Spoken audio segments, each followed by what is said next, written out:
ബീഹാറിൽ പരസ്യപ്രചാരണം അവസാനിക്കാൻ മണിക്കൂറുകൾ മാത്രം ശേഷിക്കെ അവസാന വോട്ടുമുറപ്പിക്കാനുള്ള തീവ്ര ശ്രമത്തിൽ മുന്നണികൾ. വോട്ടുകൊള്ളയുമായി ബന്ധപ്പെട്ട കൂടുതൽ തെളിവുകൾ പിന്നാലെ പുറത്തുവിടുമെന്ന് രാഹുൽ ഗാന്ധി പറഞ്ഞു. തോൽവി ഭയന്നാണ് രാഹുലിന്റെ പ്രതികരണങ്ങളെന്ന് BJP തിരിച്ചടിച്ചു. ആദ്യഘട്ട വോട്ടെടുപ്പ് ആരെ തുണച്ചു, ആരെ കൈവിട്ടു എന്ന കാര്യത്തിൽ മുന്നണികൾക്ക് ഇപ്പോഴും ആശയക്കുഴപ്പമുണ്ട്. അതുകൊണ്ട് രണ്ടാം ഘട്ടത്തിൽ പരമാവധി പ്രചാരണം കൊഴുപ്പിക്കുകയാണ് മുന്നണികൾ.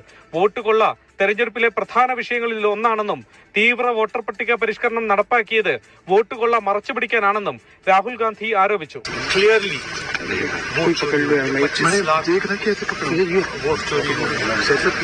മഹാസഖ്യം തോൽവി ഉറപ്പിച്ചതുകൊണ്ടാണ് ആരോപണങ്ങളുമായി ഇറങ്ങിയത് എന്നായിരുന്നു BJP MP രവി കിഷന്റെ പ്രതികരണം. ऐतिहासिक जीत NDA सरकार की ये बहुत बड़ी जीत होने जा रही है और सरप्राइज हो जाएंगे सारे लोग.